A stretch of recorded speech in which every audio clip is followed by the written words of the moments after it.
Merry Christmas. Merry Christmas. We are here in late 2019, wondering what the heck we've been doing for a year. And we just wanted to come on and say Happy Christmas, and also thank you for all the amazing support that we've had. It's been a really good year, but it hasn't been the easiest of years, and sometimes that's the impression that you get on YouTube, I think, but yeah, is that it's all a vacation. It's not.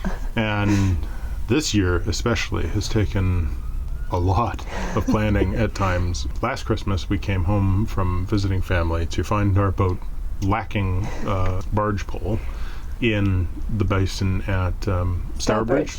We went chasing our barge pole. We couldn't find it. We couldn't find it, which eventually, several weeks later, it showed up in the back of a small car. Which was 2 months later, someone contacted us to say they'd seen the video and found it. We found our barge pole. And they drove and brought it back to us when we were in Fazeley Junction, which was just amazing. Yeah, which is just a small example of the number of times we've been helped out.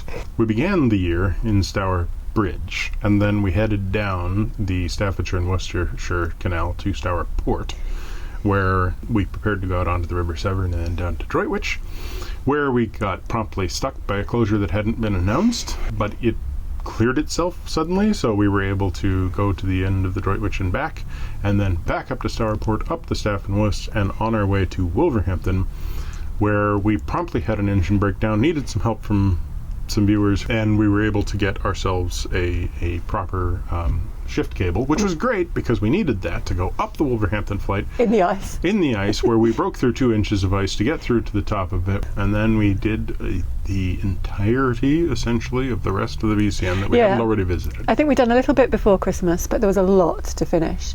A lot. It was really hard to plan a route. That's when I got the idea to do one of the maps. But the Birmingham Canal navigations, I really liked it. I really recommend doing it, and I really recommend doing it in winter. It was quiet, and maybe a year afterwards I forget the pain of all the rubbish and the rocks. No, I think it was totally fine. Okay. I just think that if you're going into Walsall, arm yourself with some snowballs ahead of time. So then we left the BCN and we went to Fazeley Junction, which is where Michael left the boat for 3 weeks and went to a wedding in Nepal, so that was pretty amazing. Lovely place to visit, one of the best and friendliest experiences of my life. I have never spent so much time being fed by people, and then on to a train all the way back to Delhi, and then from Delhi to sunny old England again. With George looking at you on the towpath going, is it him? What the heck is that? Is it really him? Yeah. Straight back onto the canal, and boom, we're on our way up the Trent and Mersey. So, well, no, we went up the Coventry, and then did we go up the Coventry? Yeah. Oh, to the Trent and Mersey. To the Trent and Mersey, yeah. And you learned about the Rugeley Poisoner and Christina Collins, and that was that whole adventure. Had a little obsession with death and murder on the canals, and we crammed so much into that short little trip because that's what took us down to Wolverhampton, back up to Market Drayton. And so that now we're on the Shropshire Union Canal. Yeah, and our whole wonderful goal at this point was to get to the Llangolfen. Yeah, that was the next thing we wanted to do. Yeah. And we didn't want to do it in summer, so it wasn't a strict time schedule, but we just knew we didn't want to be there in August. We saw the Narrowboat experience at Nantwich, and George was introduced to the cats, and that was really lovely. Started the friendly competition over Carcassonne. Who could win Carcassonne. It's incidental, but winner. Yeah. Once we got the rules straight. Once we were playing by minimalist rules. And then it was the Llangolfen, which was wonderful. Was absolutely wonderful.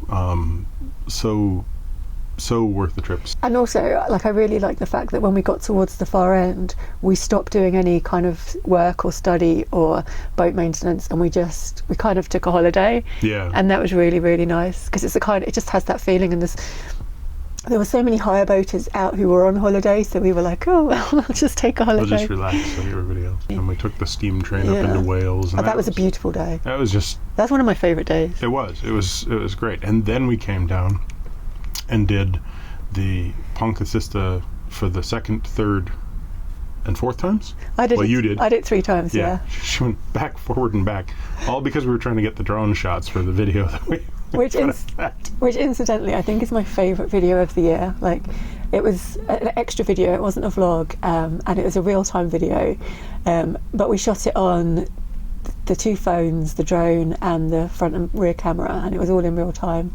And it was really fun to edit because it was just a bit different, and I was so happy with how it came out.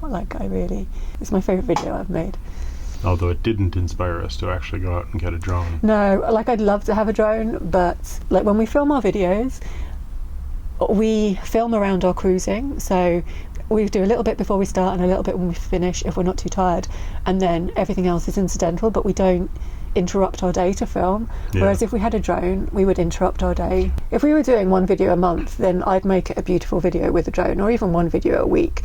But our goal is to vlog every single journey we do, and when we travel, sometimes 5 times a week, sometimes 3, sometimes 2, sometimes 1, but when we're travelling that often, we just don't have the capacity to plan. Yeah, we already have enough trouble with just the post planning of saying, how do we turn this into a story, as opposed to just a bunch of observations. And that's obviously our choice. We choose to vlog every journey, and that's because we enjoy it, and I want the record in 5 years' time to look back and be like, oh yeah, that was that day. Yeah. The drone just wouldn't be conducive to that, so I'm glad we had it for that one thing. If we were going to have a drone for any vlog, that was the day to have it. Yeah. After Llangollen, we went onto the Montgomery Canal, which was a lovely contrast. It was really quiet. We didn't have the best weather for it. Nice to have some more time on it, but it was really nice. And then we picked up another silver propeller location at the end. Yeah. We went up to Chester, which was really great, and then we went all the way up to the north end of the Shropshire Union Canal to Ellesmere Port, which is a brilliant place to visit. The museum was great, it's dog friendly. It was really nice to be able to take George around there, and we had that fateful meeting when we arrived in the rain where he bumped into Stuart, the pilot, that eventually took us on the River Mersey. It's one of those moments where destiny sort of gets in the way. Because Michael had been musing before then about crossing the Mersey, but I'd been able to dismiss it and change the subject. But once he met the pilot and we saw a boat leave to do it, I had no chance. Yeah, especially once we found out they'd survived. It was I think you're kind of done on this one. We came back down to the Middlewich branch, we went along there, and then went south on the Trenton Mersey. So we went down Heartbreak Hill the first time. Then we go up it. We went up Heartbreak Hill the first time, through the Harecastle Tunnel, which was our first truly kind of long, dark, scary tunnel. Yeah. Because we've been in long but not so dark, and we've been in wide but not so scary, and we've been in small and quite scary, but it was but it was all three. This was all three.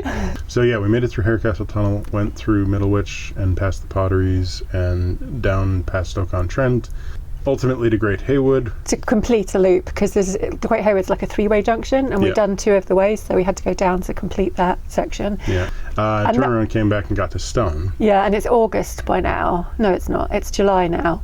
And it's so busy. And so hot. The Trenton Mersey in July. Oh my goodness, so many boats. So that's where we got our boat blacked. Yeah, and we also met up with Narrowboat Experience again in Stone before we got a blacking done, so we were able to have part 2 of the Carcassonne challenge. We met Fran and Rich there, who from floating our boat, so that was really nice to see them again. We met so many viewers as well. And discovered the Staffordshire Oatcake, and then up again. Freshly blacked, which didn't survive for very long, because we made it onto the Calden Canal, visited Leek, visited Frog. Do you remember in the vlog he called it Frogmore? Yeah, I got it wrong every time. Froghall. We visited Leek and Froghall, and then back to the Potteries again, and then I got to visit a pottery. Yeah.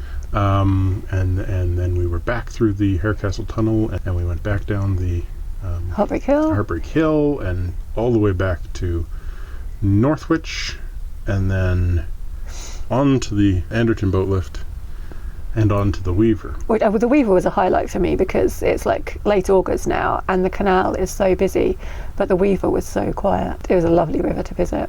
I'd say the Weaver was actually my favourite part of the year. Really? In terms of the cruising. Yeah. The Weaver was just boom, we go all the way up, we go all the way back. There's nothing, there's powered locks. There was lots to see. There was the fascinating kind of chemical works, which wasn't particularly pretty, but it was fascinating at the north end, and then there was the town of Northwich, which was really nice, and Winsford was just so quiet, and then the boat lift, and you could spend a long time. I really loved the Weaver. It was about that time that we kind of kind of tried to cement our plans for the rest of the year. Well, we didn't intend to cement our plans, but we decided we wanted to do the Lancaster Canal this year, and you have to book to do the Ribble Link. So, and there was only 2 days left to do it, and we had no choice in when we did it. So then we had meant it was whole butt. Yeah, we had a time scale then. Yeah. It wasn't too bad, but we had to keep moving. So yeah, so onto the Bridgewater, and then To Runcorn. Oh yeah, we did the arm to Runcorn, And then up to Waters Meeting. Yeah, and then we spent a little bit of time in Lee and met The guys from Escape to the Cut. Escape to the Cut. Yeah. That was cool. Yeah. And they gave quite a bit of treats for George, and so George was very happy. So yeah, from Lee we went up to do the Ribble Link, and Lorna from London Boat Girl came, and I got the bus, and you and her did the link, and that was fine. Just about 3 weeks on the Lancaster Canal. Wish it had been longer. Got to the furthest north we can go. Yeah, Hess Bank was another highlight for me. I really liked it there. Yeah, and your family came to visit us up there, and yeah, it was. Lancaster was really great. We ran into a few bits of kind of cruddy weather, like it wasn't the best, in terms of weather. And that's the problem with being on a schedule, because if we hadn't been booked in to come on the Ribble Link, we would have just not cruised on those rainy days. But we're not complaining about the weather, because the day we did the Ribble Link was glorious. Yeah, of course we had to rescue a boat on the Ribble, which was interesting. And then we couldn't hang about because we had to get all the way to the Liverpool Link.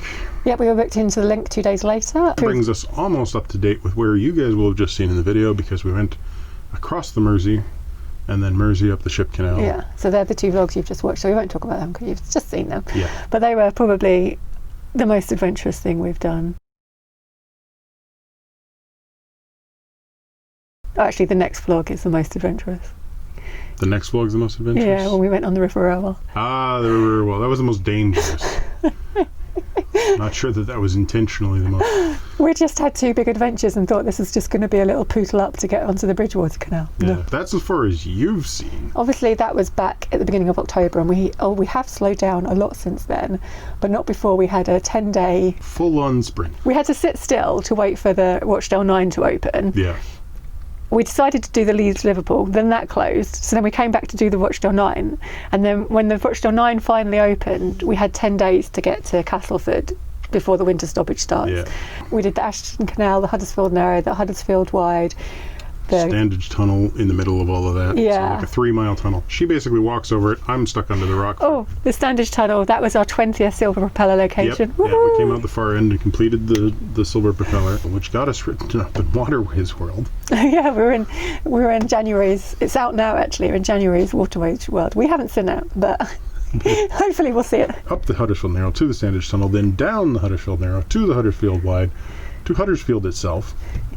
And then we still had to get over the Erin Calder, because the thing that we were trying to get past was a stoppage at Castleford Lock, which was going to go and knock out the entire rest of the system for basically...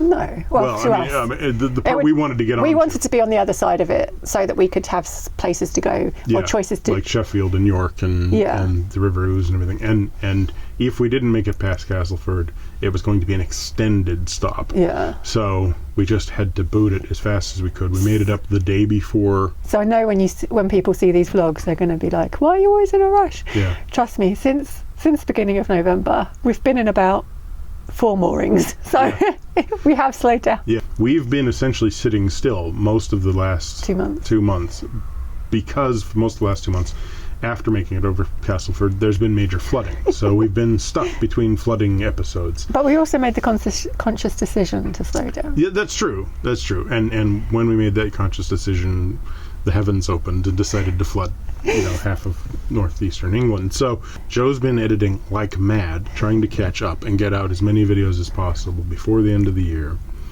so that we can catch up to ourselves and be blogging a little bit closer to real time, because that's the thing we prefer the most, is when we're... I'm at the stage where I'm still 2 months behind, but I want to be a week behind, that's all. Yeah. So cruising plans for next year. We need to go back east and do the Macclesfield, we need to do the Leeds and Liverpool, and we need to do the Rochdale. And before that, we've got to do York and the Ripon. And the Sheffield and South Yorkshire navigation. Due to flooding and problems with the River Humber and the fact that they're not really connected, we're not going to be doing the Encombe, and we're not going to be doing the Driftfield. No. Because they're basically just... They're not connected. They're not. They don't not count part of the connected canals. Yeah. So we've got the the Trent to do, we've got the Chesterfield, we've got the Witham, we've got the Neen, we've got the drains. We've got a lot. We've got the mid-levels. We've done more than half. Yeah. And what we're trying to figure out, because we have to get our new license, is whether or not we get the gold license, because we should hit several EA waterways next year. But the thing is, we don't know if we're going to keep this reduced pace. We're probably a year away from all the places where all the EA stuff is. Yeah, because we thought we'd be doing the wash next year, but we might slow down enough that that'll be something that we do the year after. We just don't know. Yeah, another highlight of my year, I mentioned it a little bit, is that I actually managed to finish my map that I started. Well, I started the Birmingham one last Christmas, and then I decided to work on one of the whole network, because my version 1 of the Birmingham one got so many nice comments and people were suggesting I did the whole network. So it took months and months and months, and finally I did it. And that led to a partnership with Kath and Anna from the Narrowboat experience, which was just perfect, because like, one of my worries about doing the map was that it would be hard for me to actually physically coordinate it all, but because they're set up with their art business, they're just so professional and efficient that, you know, I'd send them the finished map and they'd do all the customer service and everything, and so that was so nice to work with them. I loved making the map, and I love the fact that so many people have bought it and have it on their walls. Like when people send me pictures of it like framed, I'm just like really touched that like people are using it. Mm-hmm. So like the fact that they helped me get to that position was really good. And then released a second map, which was like my version 2 of the Birmingham Canal navigations, and that was because when we were on the Birmingham Canal navigations, I couldn't work out the routes. I couldn't find a map that made sense. And as much as my map isn't like a navigation map, it is just like an art print. It does show the layout, because it's not to scale, but it is quite accurate to scale. Because I made the maps, we decided, because we'd had a few requests as well, we decided to design some t-shirts. I didn't want to just put our logo on a t-shirt, not that there's anything wrong with that, but I didn't, like, we just have a rubbish logo basically. So I didn't want to just put our boring logo on a t-shirt or a mug. So it was really nice to be a bit more creative with and take the map design as the basis and kind of get a bit creative with that. And so yeah, that's been really nice that people have actually been buying them, and yeah. And then I, for goofball reasons of my own, decided to make a couple of, because she was talking about these t-shirts, and I'm like, I've had these slogans in my head for a while, maybe I should actually try this just to see how this works. And yeah, so I made the my favorite is the keep calm and let the Wookiee win. You need to do some more. Well, yes, I knew it was a throwaway thing. One morning, Michael just did it. I was just like, I'll do it, and I'll try out the shop to see what this even entails. And yeah, I've got other things swirled away in my head that nobody else but me will find funny, but somebody might. Yeah, so Michael actually sells his on this store that he buys his t-shirts. So yeah. Yeah, different thing, but yeah. But still kind of like. Whereas the minimalist ones are on Kath and Anna's. Yeah. So, and I've got some other ideas that I just haven't had time to do. So George needs to be basically on a t-shirt. So that is coming soon. I think George needs an official cookie. What? We need to get like a print-on-demand cookie, like a dog Christmas cookie. Oh, that's what you're talking about. Yeah, I don't. Just popped in my head. George is going to do his own dog treat merch. Yes. So yeah, that was a lot of talking just to come on and say, like, it's been a brilliant year, and thank you to everyone for all your support, whether you watch our videos or you comment on our videos or you have bought a map or a t-shirt or you just quietly just watch in the background and enjoy what we do. Yeah, it's really hard to describe just how much that has actually played out in the forms of us making different decisions based on advice and getting, to places we never would have thought about based on that advice. The support in general, not just, the support that comes out from people donating on Patreon and people buying merchandise and everything, but like just the very fact that there's so many people in the community who like our videos and comment and send us messages, and it's just been amazing. Like, whoops. There goes George. I'm consistently amazed by the amount of feedback we get from people who are like, this is something I've always wanted to do and you're doing it and I'm not able to for whatever reason, but I can, I can experience this vicariously through watching you guys. And that sort of feedback really helps us through the moments that are Yeah. not as pleasant. Yeah. So, like, yeah, we really want to thank you guys. So thank you to everybody. Merry Christmas to all of you. Thank you so much for coming along with us. Hope you enjoy coming along with us for the rest of the crazy adventure we're on. And finally, to Jason from Michelle, Merry Christmas. Hope you enjoyed your gift. And yeah, thanks for Supporting us from the beginning.